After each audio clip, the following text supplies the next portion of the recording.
আমাদের দীপক বাবু আসার কথা ছিল, মেয়র সাহেব। এখন থেকে কিন্তু যারা আসবে না কনফার্ম নেবেন, ডোন্ট টেক আদারওয়াইজ।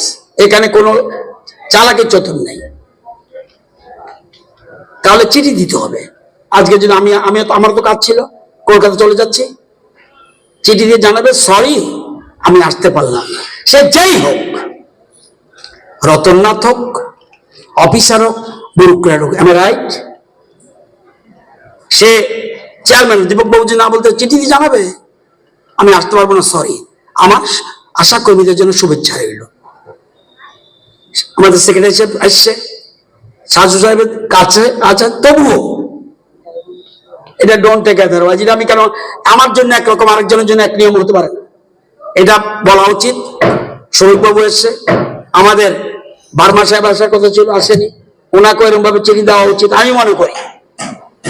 এই মেসেজটা আমি তো অন্যের কাছে বলতে পারবো না, যারা একটু ইয়েতে আছে সেক্রেটারি সাহেবকে বলবো, তারা যেন এখন থেকে আমাদের তারা কনফার্মেশন আনবে। দেখবেন সিএম এর কাছে যখন চিঠি দেবেন আপনি, উনি টাইম দেবেন না দেবে উনি ঠিক করে দেয় ওনার সুবিধা মতে। তাহলে আপনি তো কনসেন্ট দিয়েছেন, কনসেন্ট দিলে থাকবেন না কেন? যেমন আমাদের বিশ্বজিৎ বসু যত কাজ থাকুক কেন রইল না?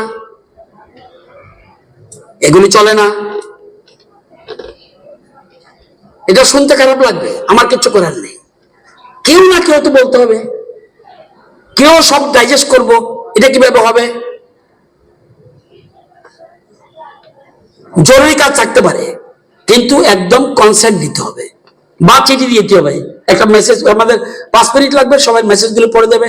আজকে যারা আসছে, যদি আসতো মেসেজ একটা দেবে। অনেকে আমি দেখেছি যেমন প্রধানমন্ত্রী মেসেজ পাঠিয়ে দেয়, ডাইরেক্ট মেসেজ পাঠিয়ে দেয়। বড় বড় যারা আছেন, প্রধানমন্ত্রী থেকে যদি উপরে কেউ হয় আই ডোন্ট নো। আমাদের রাজ্য প্রতিষ্ঠা দিবসে প্রধানমন্ত্রী মেসেজ দিয়েছে, মেসেজ দেবে।